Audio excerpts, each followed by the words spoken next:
The time is 11:01. It's the 16th of October 2017. We are in an interview room here at Bromley Police Station. My name is DC Stanford. I'm with the Community Safety Unit at Bexley Police Station. Our officer present is? Nancy Burns, CSU at Bexley. Thank you. I'm interviewing. Can you give me your full name and current date of birth, please? Yeah, Brian Pead, 12/6/53. Thank you, Mr. Pead. Mr. Pead, I know you were cautioned at the time of arrest, but because this is the police interview, I have to caution you again now. Okay? Yeah, sure. That caution is you do not have to say anything, but it may harm your defence. If you do not mention when questioned, say to you later on in court. Anything you do say may be given evidence, okay? I know you've been interviewed before, but I have to break it down, so I'll break it down in three parts. I'll do with everyone. No problem. First part's very simple. I'm going to ask you a series of questions here today. It's your legal right whether you choose to answer them or not, okay? Of course. Second part, if this matter was to ever go to court, you're likely to be asked the same questions there that I'm going to ask you today. If you either choose not to answer my questions today, or any answers you give don't match any future answers you give, so basically your two stories don't match up, the court are allowed to draw what's called a negative inference. What that means is it can look badly upon yourself as to why you either didn't answer my questions today, or why your two sets of answers don't match up. Does that part make sense? Of course, entirely. Perfect. Third part, as I said, the interview's being recorded at the moment. We've got microphones on the wall and the cameras on the ceiling that I pointed out, okay?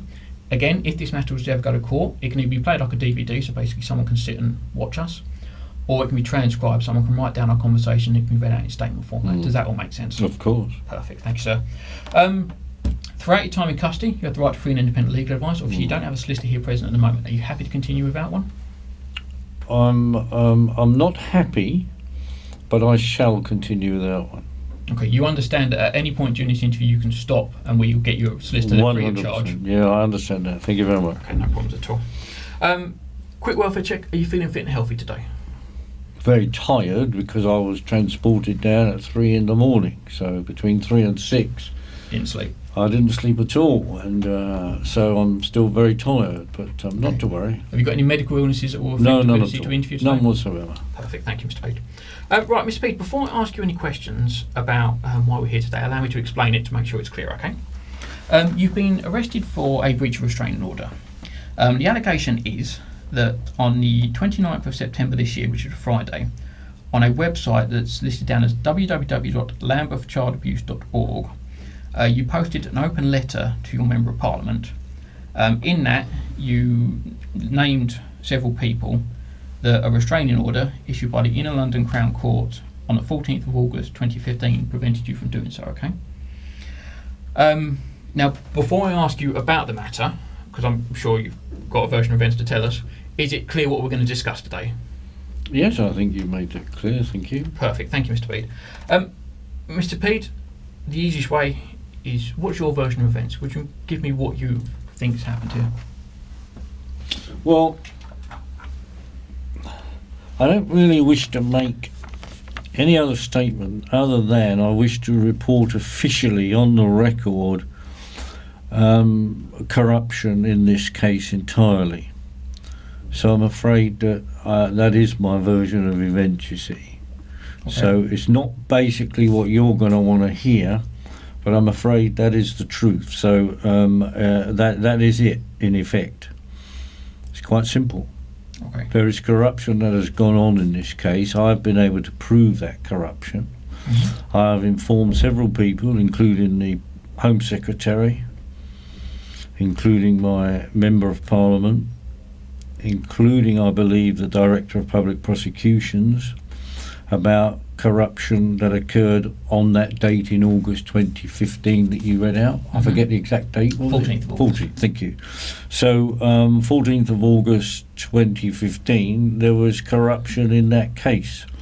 I reinvestigated that case on my own because I knew the police wouldn't, and consequently I uncovered corruption. So it's quite simple, I'm afraid. That restraining order that was allegedly issued on the 14th of August 2015 is in fact bogus and has no legal weight at all, because what you'll find, sir, is that Lord Denning has gone into on the record many times that nobody, not even a Member of Parliament, can in fact keep any advantage he or she has gained through any kind of fraudulent activity. Well, you see, in this trial that you referred to, August 2015, a colleague of yours called D.C. Zia claimed that he had gone to Bexley Grammar School to pick up a card that I had allegedly sent to my 2 granddaughters who attend the school. Well, in June of this year, I went to Bexley Grammar School and met with the head teacher. And he said that the police have never been to that school at all in relation to my granddaughters. Of course, the police have been to that school, they go to every school, but not in relation to my granddaughters. It was completely different. So he said the whole thing is bogus. It did not happen. The card never reached the school. Well, as you can imagine, that was of great significance, because he committed perjury, because at the trial he said to the court that he had gone to the school and he had met with the school secretary and others to pick up the card. Well, either he's lying or the head teacher's lying, and I don't see any reason for the head teacher to lie. And so after my meeting with the head teacher, I sent a affidavit to him that I wrote out asking him to sign. I've not yet got that back. Of course, it could have been sent back to me, but I don't always get all of my mail. But that's another issue we don't need to discuss right now, although it is of significance. So he committed perjury. Perjury Act 1911 you'll be familiar with. And consequently, that's a fraudulent trial. And equally in 2011, the 1st of November, Bexley magistrates, 1st of November 2011, that has got corruption all over that case as well. So I could go into more detail if you would like me to. It's mainly going to be around the 2015 I case. thought it would be, because you see that's how the law works, is it narrows it down to try to find you guilty, not to actually find you innocent. So you see the 2015 case was built on the 2011 case. Mm-hmm. Well, I'll have to refer to Denning again, I'm afraid. You cannot build something on nothing. So the 2011 case was wrong, was rotten to the core. If you're going to build a case 2015 on that, that's also rotten to the core. And then, to wit, DC Zia has in fact committed perjury. Okay. So, I'm going to ask you a couple of questions in more depth in a second, but so just so I get your explanation correct, what you're telling me is, as far as you're concerned, the court case that issued that restraining order didn't have the power to issue it to you. Correct, it can't do. And I've checked this out with my MP, who's also a barrister in QC. Mm-hmm. And we've discussed this at great length. And on the 27th of January this year, this would be 2017, 27th of January, at the Knights Hill Hotel in a constituency meeting with an investigative author there present, Mr. Bellingham, Sir Henry Bellingham, my MP and barrister, said to me, "It is clear that you cannot be guilty of any of the convictions against you, and any solicitor would be able to see that straight away." And he also referred to my unlawful dismissal at Lambeth when I was a head teacher there. Yeah. And he said, you know about that? Yeah, I you read reading both your websites this morning, actually. Ah, okay. Well, consequently, he also referred to my dismissal at Lambeth as being unlawful, which it clearly was. And that's it, really, sir. Did you say DC Stanford? STANFORD, yeah. Much obliged, thank you. So DC Stanford, that's it, really. That's all I really have to say on the matter. Because it's very serious, as you will appreciate, when I have to inform a police colleague that one of his, in your case, one of his colleagues has committed perjury. And it's demonstrable perjury. It's not me saying it. All we have to do is go along and interview the head teacher and he'll say, yes, the police never came to my school. Those girls have never received the card that was allegedly sent to their school, etc., etc., etc. Okay, so as I said, as far as you're concerned, the 14th of August 2015, the court case in London Crown, as far as you're concerned, had no legal backing to it. So, Excuse me. can I make assumptions? I don't always like doing it, but can I assume that means, that as far as you're concerned, that restraining order isn't valid? Yes, I've spoken many times with, again, my MP on this matter, and he's agreed that the restraining order has no validity in law. A couple of questions I have to ask, and please don't think I'm doing it to frustrate you. I have to, for obviously want it. Were you aware of the conditions, whether you agree with the order or not, were you aware of the conditions of that restraining order issued on the 14th of August 2015? Were you ever served a copy? I think at this point I'll take my legal advice and say that I'll make no comment. Okay, no problem. Hope you I took the legal advice from myself. You understand what I'm saying? No, and I hope you understand. I've still got to ask you a few questions, but if that's... No, I understand completely. So just to re-ask that question to make sure it's clear for the listener, were you ever made aware of the conditions of the restraining order from the 14th of August 2015? No comment, sir. Can I just check, because I did have a good read of it this morning, along with both the websites actually. On the... I don't want to make mistakes, let me show if it's right. So I had a look at the www.landforchildabuse.org website. Right. And on it, dated Friday the 29th of September 2017, there is a article under the latest news heading that's listed down. Brian Pead hand delivers letter to MP Henry Benham. And I've had a good read. I'm not going to read it all out because, as you can see, it's quite a long letter. Right. Can I just ask, were you the author of this letter? So, are you asking me if I wrote a letter to my MP? Yes, the actual article on the website, is that your letter? It is signed from Brian Pead, but I want to ask, is that the letter that you wrote? Were you the author of that letter, or did someone write it on your behalf? The letter itself I wrote. You did? So of course. So the one that starts, Dear Sir Henry, an open letter, I trust that you are well, and it goes... So you were the author of that letter? I wrote to my MP, for sure. I'm always writing to my MP. Yes, I found a couple of letters like that. Just out of interest, it says it's an open letter. Was it only published on that website? Did you actually post him, or say hand deliver even, did you actually hand deliver him the letter as well? Yes, it was hand delivered to his house. To his house. Okay, it was by yourself? Oh yeah, by me. Superb. And was that before or after September the 29th? Did it go on the website first, or did you hand deliver it first?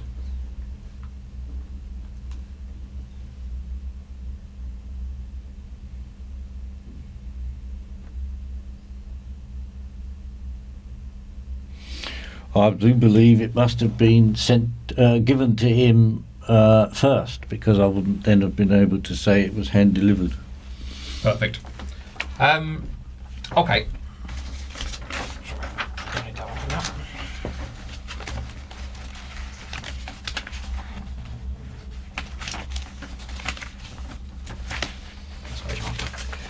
Okay, I'm just going to read out. These are the conditions placed upon it's called a protection from harassment order, but a restraining order. It's dated down, issued by the Inner London Crown Court on the 14th of April 2015, so this one here. Now, please don't get me wrong, I appreciate you're saying that the restraining order is invalid, but I hope you appreciate I've got to read the conditions out. It's got two conditions down on it. It says you're not to contact, directly or indirectly, Paul Sorrell, Emily Lauren and Joseph Birch, or go to Melville Road, Sidcup, Kent, or publishing or arranging to have published by another person, whether on the internet or on paper, whether true or untrue, any information referring to Paul, Sorrell, Emily, Lauren and Joseph Birch. Okay. I know I've asked, but I will double check. Were you ever served with those conditions that you remember? Again, no comment. No problems. Okay. Have you got the original of these? Sorry, it's just purely I highlighted something. Thank you. I'm just going into the letter, which is a direct print off the website, and I make note there's a couple of referrals. I'll read one paragraph out. As we have discussed, for the Bexley Magistrates Court to determine according to law in this case, my daughter Sorrel Birch and elder granddaughter Emily Birch. Do you remember writing that part? Well, I will clearly have mentioned my daughter and grandchildren, of course, but I don't know the context of what the rest of that sentence was. That was an incomplete sentence. Do apologise. I'll read the rest. I don't feel you have to. Don't worry. No, it's not a problem. Okay, so let me read the whole paragraph again. So, as we have discussed, for the Bexley Magistrates Court to determine according to law in this case, my daughter Sorrel Birch and elder granddaughter Emily Birch would have had to made complaints to the police. They would have had to have investigated the complaint. My family members would have had to have made, official statements, and they would have had to have appeared at court against me. Since none of these ordinary and lawful procedures took place, Bexley Magistrates Court could not have determined according to law. Okay, that's a paragraph that's included in. I'll go a bit further along. I'm not going to read these out all the way because I don't need to, but there's further referrals to Emily.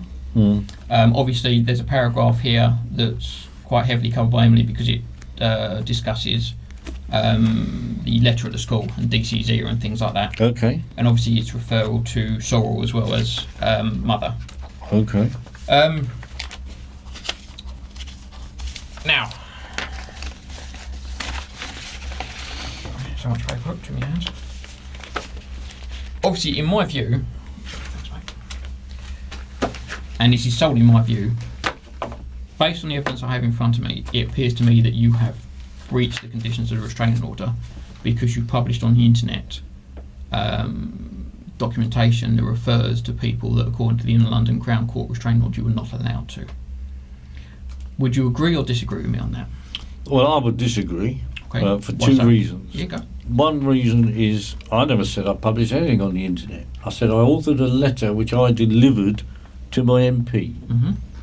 Secondly, I'm absolutely concerned, really seriously concerned, that a detective constable in a metropolitan police force can be told of perjury in a case in which a bogus restraining, I say bogus, you would disagree, in which a bogus restraining order is issued. For me, you see, I'm old school. I'm 64 now. I'm very old school. And consequently, being old school, if a member of the public tells me that in a trial a policeman has committed perjury, alarm bells should be ringing. And therefore, any assumptions you therefore make, like you just have, that you've read this, there's a piece of paper that says there's an order, oh, you must be guilty, that's dangerous, dangerous thinking. That's Orwellian, dystopian society we live in, right? You may not understand all what I'm saying, you don't have to. Your focus, to me, should have been, oh, let's stop there, let's explore your claim, which I said was official complaint. I specifically used those words for the tape. My official complaint is against DC's of perjury against the 1911 Perjury Act. I've then given you other evidence from Stephen Elphick, the head teacher of Bexley Grammar School, who confirmed, yes, indeed, the police had never been to his school. And yet here we are now, and there's no disrespect to you, I've got to say what I've got to say. I never bring personalities into it. So here we are now, I'm sitting here, and I've got two people against me, so I'm already outnumbered. I know all that issue about I could have somebody, don't worry about that. And here you are pursuing a line of questioning which is so narrow as to be, I argue, unlawful in itself. Because I've already thrown a spanner in the works to your reasoning that there is a letter I sent to my MP, you've got an internet post, and you've got a piece of paper that says it's a restraining order. You put 1 + 1 + 1 equals guilty. Well, I'm afraid real life isn't like that. And if it's a paper exercise that the police want to do yet again to find me guilty, that's fine. You know, no problem. You say you've been on my 2 websites. Was the other website justiceforbrianpead.com? And did you read on there, did you see on there a copy of my latest book that I'm in production of writing, which is called Blueprint for Abuse and State-Controlled Child Abuse? No, I think I got as far as 10 weeks, 12 prisons. 10 prisons, 12 weeks. Oh, way round, sorry. Never mind. It's one of those way rounds. I remember the numbers. No, but it's very good, thank you. So yes, so I'm going to say to you, DC Stanford, that in with the greatest respect, you have a job to do, and you're a paid civil servant, in effect, public servant. I understand that, not a problem. You got bills to pay, mortgage, perhaps wife and kids, I don't know. Doesn't matter. The thing is, I don't really want to engage in this interview any further based on the fact that I have given you demonstrable corruption and perjury and that, and you haven't. Because you see, you mentioned a date of the 23rd of September 2011. I haven't. Well, I have. You mentioned Emily. So I'm giving you the date of the 23rd of September 2011 when I was arrested, having written letters to the Home Secretary, etc. And my beloved Emily, who was only 12 years old, was used as a decoy to have me arrested and put me in Belmarsh, right? And they thought they were doing a clever thing by saying she was a witness in a trial. She's never been a witness in any trial. So that needs to be sorted. What I'm hearing today is fills me with dread, because truth is not occurring in this room. I don't say you're lying, I'm saying truth is not occurring, because you're trying to put together a false proposition based on false documents. Well, anyone can do that. Anyone can make any proposition I like. You know, I could call you a murderer, write some pieces of paper that proves you're a murderer. To make you a murderer, it's false proposition. So at the end of the day, sir, I'm afraid that needs to be investigated, why Emily was used as a decoy. And it also needs to be investigated why, when I went to Teapot Island in Maidstone in March of this year, and then 3 or 4 days later I wrote to the Commissioner, Commissioner Dick. I'd gone to Teapot Island to give my in-laws, my daughter's in-laws, all information about my innocence, including a letter from Sir Henry Bellingham saying Brian Pead is innocent and a victim of a number of miscarriages of justice. I gave that to my son-in-law's parents.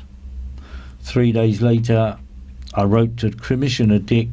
2 to 3 days after that, I get arrested, and another bogus charge. To be honest with you, the rule of law doesn't really apply in this country anymore, certainly not to me. I cannot get a fair trial, because if I told you everything about this case, you wouldn't believe me. But I tell you that we're in Bromley for a reason, because the woman who was head of Lambeth, Phyllis Dunipace, OBE, who ratified my unlawful dismissal, is a co-director of a company, of a magistrate in Bromley called Daphne Wickham. Look it up on the internet, Companies House, you will. Yeah. So I'm afraid to say, DC Stanford, that I'm not in this room here today anything to do with a breach of a restraining order. I'm in here only to do with the fact that I am, if you want to call it this way, I'm an author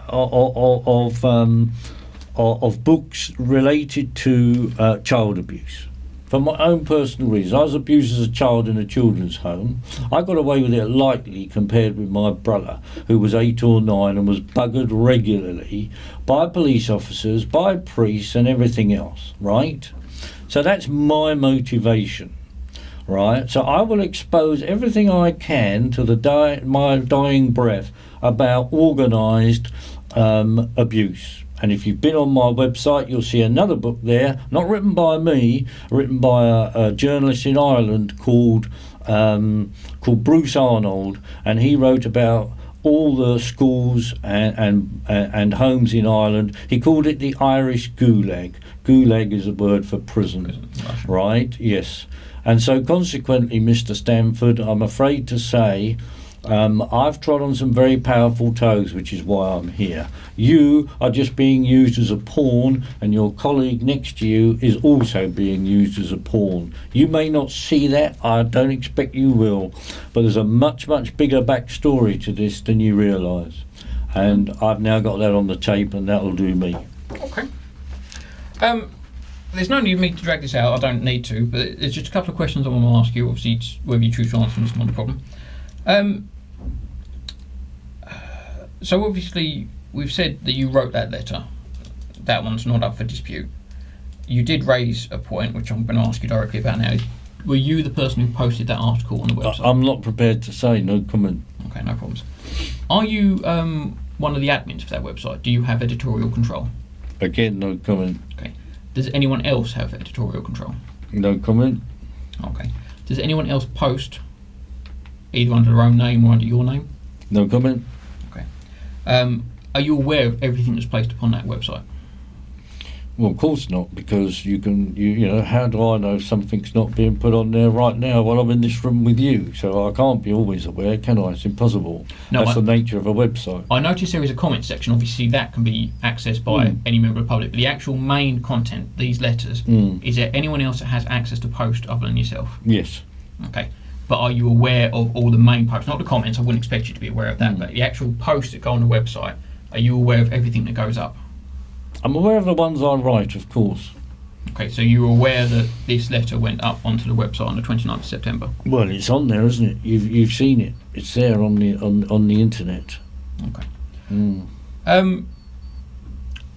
What sort of internet access do you have? Do you work from a home office?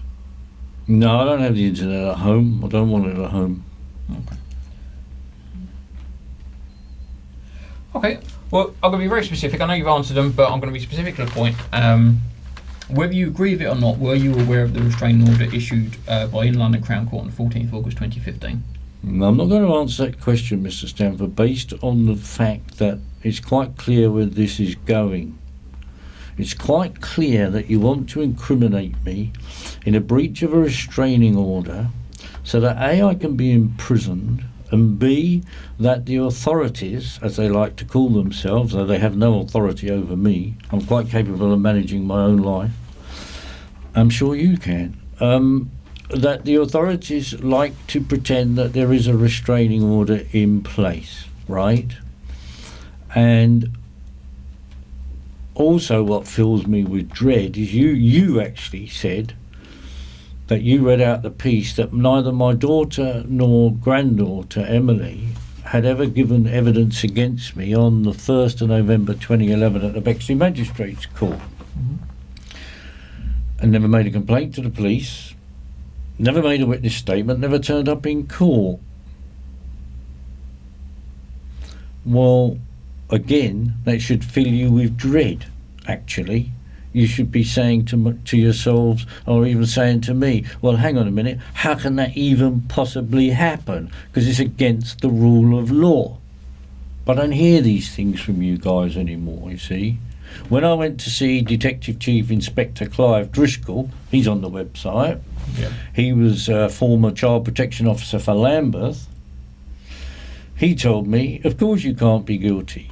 Of course you can't be guilty of any sexual offence, you cannot be guilty of the criminal damage, of impersonating a barrister, which they've done before, all sorts of nonsense, and of course harassment of my own family.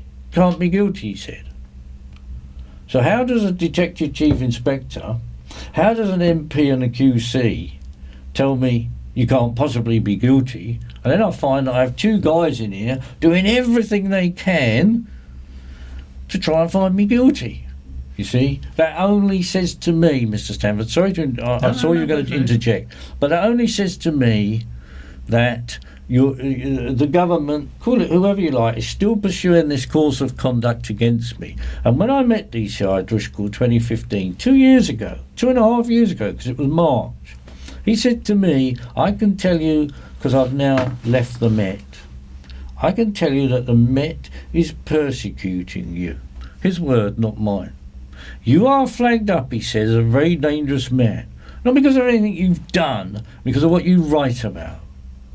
Well, I'm afraid, sir, that if that's the society we live in today, where you can be dangerous because you're exposing corruption and child abuse at the highest levels, well, I think that's a very sad state of affairs, quite frankly. Okay. 2 last questions, then I'm completely done. Again, I know I've asked them both before, but so I'm very specific. Are you aware of the conditions upon that order? Again, no comment. Okay. And in your view, and this isn't in your view, it's no trick to this one, in your view, are you guilty of breaching a restraining order? Absolutely not. Perfect. Sorry, please? I'm sorry when you... Sorry. Oh no, I'll deal with that later on. Can I just... Sorry. Go for it. When the lady... I forget your name. Was it Mrs. Burns? No, it's DC Burns. DC Burns. Can you say what your role was, please? Because I didn't catch it. I'm slightly hard of hearing sometimes. Co-interview. But I thought you gave a role within the... Oh, I'm a DC in CSU at Bexley Heath. It's the community safety unit, just our department. Thank you. Basically, to allow me to talk to you and not be writing down all the time. Oh, no, I DC get that. Burns, I get that. I notes. just wanted to get that for... Same department. Yeah. Okay, right. Thank you. office. Yeah. Mr. Pead, before I conclude this interview, is there anything I've said that's not clear that you want me to repeat? No, I think you've been clear enough, but I'm going to have to repeat myself that I find this a very disturbing interview from the point of view that I have now given you several problems around this case, because another one, of course, is a commander of Lewisham, Mr. Kate Pead, Halpin. Can I just hold you for just 1 second? I'm aware of the allegations you're making against the Chief Superintendent, DCG and things like that. My understanding is all of these complaints have already been made. You've obviously already made them to your own... They've never been investigated. But you've already made them. They've never been investigated. Okay, what I'm saying though is if you've already made the complaint... They've never been officially made to the police. But you made them to the MP? Yeah, well, what's he going to do with them? But the MP He's then an referred MP. you straight to the police? Well, you'd think so. He's never given me any indication he's done that. Nothing in writing, nothing verbally. So there's an issue there. My understanding is